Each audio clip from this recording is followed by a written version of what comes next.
gente vive numa época que é obcecada por felicidade, mas curiosamente, quanto mais a gente busca ser feliz, parece que mais ansioso a gente fica, mais inquieto a gente fica, mais vazio a gente se sente, né? Talvez o problema seja a forma como a gente está buscando, talvez a felicidade não seja algo que a gente busca assim diretamente, mas talvez ela seja uma consequência. E aí, o que eu vou propor nesse vídeo é justamente isso, que a felicidade nasce, na verdade, da autenticidade. E a autenticidade começa muito antes da nossa vida adulta. A gente acabou confundindo felicidade com estímulo. Então eu aumento o prazer e aí eu estou me sentindo então mais feliz, mas prazer não é necessariamente felicidade. Prazer é um pico químico, a felicidade é uma sensação de estar inteiro. Quando a pessoa não se sente inteira, ela precisa preencher esse vazio. E aí então ela vai em busca de cada vez mais experiências de prazer, né, que vão trazer um alívio momentâneo. Esse vazio ele não é falta de diversão. Ele é uma falta de contato consigo mesmo, com a própria identidade. Quando eu não posso ser eu mesmo, eu tenho que seguir por um outro caminho na vida, que é criar uma versão de mim que funciona socialmente, né? Que agrada, que performa bem. É uma versão que se adapta, mas que não me representa, no sentido de não transmite quem eu realmente sou, não me permite ser quem eu realmente sou.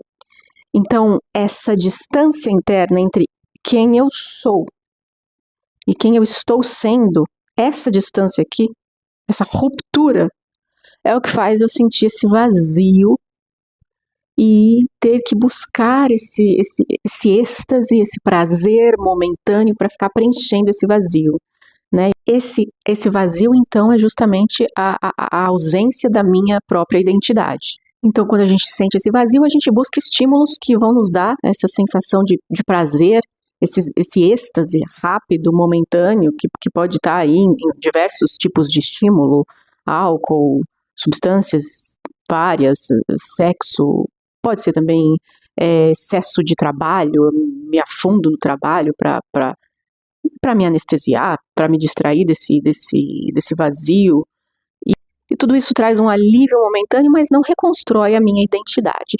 E é importante perceber que o problema é justamente o uso excessivo dessas coisas para ter esse êxtase ou essa sensação de anestesia para não sentir esse vazio, né? Então, o álcool com moderação não é um problema, né? O problema é quando eu uso o álcool a ponto de me destruir a minha vida para preencher esse vazio que eu tô sentindo, né? O sexo não é um problema, é óbvio, mas quando eu uso isso de forma descontrolada, né, para preencher esse vazio, aí então ele começa a ter um papel destrutivo na minha vida.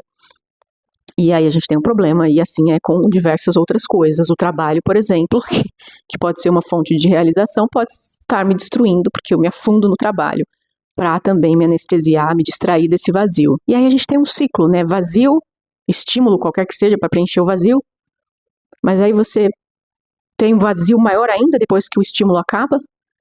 Aí você precisa de mais prazer, mais dopamina, uma dose mais alta daquilo que você usa, seja o que for.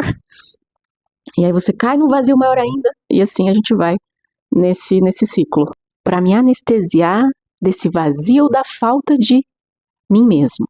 E aí, então, eu disse que a felicidade, ela pode ser uma consequência de algo que começa muito antes.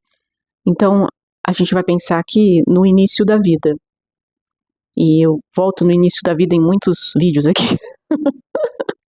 A gente vai pensar, então, no bebê. Quando uma criança nasce, ela não tem fé em si mesma. Como assim, Adriana? A criança precisa ter fé? A gente tem uns processos inconscientes que acontecem na criança, que é o seguinte, ela precisa se adaptar a esse novo mundo que ela está chegando, e ela precisa integrar bem a sua identidade. A criança está ali numa fase de construção de si mesma, né? Essas pessoas que criam esse novo indivíduo, que recebem esse novo indivíduo, elas precisam muito transmitir essa segurança para a criança de que ela é bem recebida e de que ela está segura e de que ela tem esse suporte. A gente está com você, a gente está te acompanhando, né, nessa sua jornada que está iniciando, né, da existência. Esse segurar a criança que acontece no início, ele é um gesto de fé, né? É como aprender a andar de bicicleta. Quando você segura a bicicleta para a pessoa, você já está transmitindo fé para ela, de que você acredita que ela vai conseguir aprender a andar de bicicleta. Então, esse primeiro gesto de segurar a bicicleta para alguém que está aprendendo é uma forma de dizer eu acredito em você. Esse primeiro segurar a criança, de transmitir esse suporte, esse apoio, isso é uma demonstração de fé. A criança não sabe, ela não sabe se consegue, ela não sabe se dá conta, ela não sabe qual vai ser o papel dela nesse mundo, se o mundo a recebe bem ou mal, se é seguro ser ela mesma. A criança não tem ideia. Mas você sabe, você que é responsável, que acredita, que está ali preparando essa criança, né? Você sabe, você acredita e você sustenta essa criança. E você precisa olhar para essa criança com um olhar de fé, que acredita nela, né? E com o tempo algo vai sendo construído, ele vai sendo construído dentro da criança, né? Vai sendo integrado, vai sendo fortalecido, até que você pode começar a soltar essa bicicleta. Porque essa fé que você empresta para a criança no início, a criança tomou para ela e vai sendo internalizada, essa fé vai se tornando da criança, né? Isso é o que vai criar condições para surgir a espontaneidade da criança. O que é essa espontaneidade, né? Espontaneidade não é simplesmente um impulso, não é fazer qualquer coisa sem pensar. Espontaneidade é aquele gesto natural que nasce de dentro da pessoa. É um agir que nasce do próprio centro. Então, a criança que é espontânea, ela ri porque ela tem vontade de rir. Ela chora porque ela precisa chorar. Ela pergunta porque ela tem curiosidade. O gesto nasce dela. Mas quando o ambiente é rígido demais, crítico demais, instável demais, não é seguro, né? É um ambiente problemático, é um ambiente caótico, é um ambiente que transmite medo, aí a criança não tem espaço para essa espontaneidade. Aí a criança, a única coisa que ela vai poder fazer é se adaptar excessivamente e vai ficar medindo o que ela pode fazer, né? Vai ficar com medo de reagir. Ela vai se regular a partir do que está acontecendo externamente de uma forma muito excessiva, né? Então ela não vai sentir que ela tem segurança nem espaço para ser ela mesma. Por outro lado, se essa espontaneidade da criança for protegida, se tiver um ambiente que recebe isso bem, que permite isso, que dá espaço para essa espontaneidade da criança, para esse gesto natural, né, para ela mostrar a personalidade dela, se isso acontecer, aí então a criança vai começar a perceber bem o que ela gosta, o que ela não gosta, o que ela sente, o que ela pensa, o que ela acha, o que ela aceita, o que ela não aceita. É aí que a autenticidade vai tomando forma. Aí a autenticidade vai se fortalecendo, né? Porque nessas condições, a criança vai se apropriando de quem ela é, que é extremamente importante. A autenticidade é sustentar quem você é com responsabilidade. E aí é que a gente chega no ponto principal. Sem autenticidade, não há felicidade.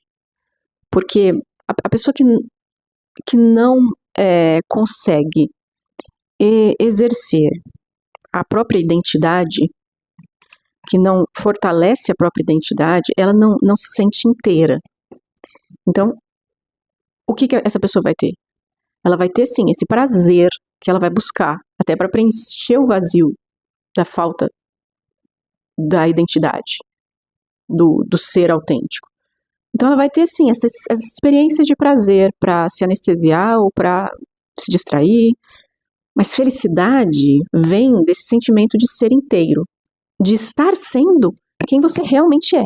Agora, o que é importante é que se você não recebeu aquela fé emprestada no início, né, essa primeira fé que nos é transmitida por quem nos prepara na primeira infância, se você não recebeu isso, se você recebeu o contrário, se duvidavam muito de você, se desacreditavam, né? Isso não quer dizer que a sua espontaneidade ela tenha deixado de existir. Ela continua aí. E o que acontece é que ela pode estar apagada.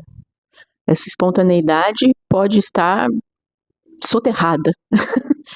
Mas ela continua lá. E ela pode ser trazida à tona, né? A espontaneidade pode ter sido fragilizada, mas ela não deixa de existir. E o caminho para recuperar essa autenticidade é justamente esse gesto de fé em si mesmo, que pode ser um gesto simples, um gesto pequeno. É se permitir usar a própria voz para emitir uma opinião que você sempre guardou para você, mas que talvez você precisasse dizer, dizer não, se arriscar em fazer algo novo, se permitir errar. É como aprender a andar de bicicleta na vida adulta, né? No começo é inseguro, desajeitado, mas cada pequeno gesto vai fortalecendo essa espontaneidade que vai encontrando um caminho para existir. E aí então a felicidade surge não como uma euforia que é constante na sua vida, né? Mas como uma sensação de eu estou sendo eu mesmo, né? A felicidade não é não ter problemas, não é a ausência completa de dor, é a existência, a presença da identidade, né? É se sentir inteiro.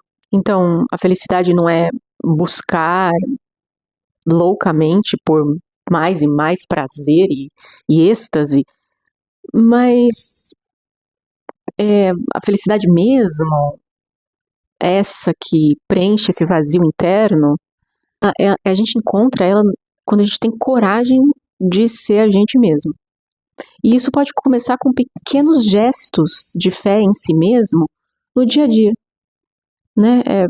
Ir permitindo que essa espontaneidade surja e que ela vá possibilitando que a nossa identidade se fortaleça.